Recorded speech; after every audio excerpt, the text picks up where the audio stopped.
rahayat Bandung. Sumur Bandung mereka rahayuan ka Dayeuh Bandung. Sumur Bandung rahayuning Dayeuh Bandung.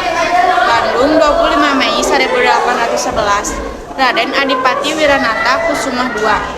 Ieu tulisan teh mangrupa prasasti nu jadi titi mangsa ayana Sumur Bandung. Prasasti ieu jelas pisan Sumur Bandung mere karahayuan ka rahayat Bandung. Sumur Bandung teh mangrupa cikal bakal lahir jeung ngadegna kota Bandung nepi ka ayeuna. Hanjakal Sumur Bandung teh teu loba dipika nyaho. Sumur Bandung dijieun ku Adipati Wiranata Kusumah II tanggal 25 Mei 1811. Kantor PLN cabang Jabar Banten, Jalan Cikapundung, Timur Bandung.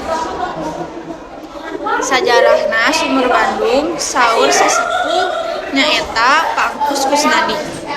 Caritana nalika rombongan bupati jeung pangiringna nyusur Cikapundung neangan tempat nu pantes keur diadekeun puseur dayeuh nu cocok. Nalika bupati nancepkeun tongkat tulus ditarik deui.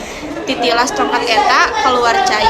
Di lokasi cai eta salajengna dijieun sumur jeung dinamian Sumur Bandung. Aya tata cara anu kudu dilaksanakeun keur saha wae anu rek datang ka Sumur Bandung.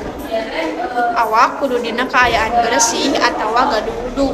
Kulantaran masyarakat anu datang ka Sumur Bandung biasana sok ngadon ngadoa. Lian ti eta urang oge ulah hewekan jeung ribut. Cenah mun eta dirampak tinggal ngadaguan akibatna. Kiwari Sumur Bandung teh geus kaasup situs nu aya di kota Bandung. Lantut kudu dipiara, dimulai tur diwanahkeun ka balarea.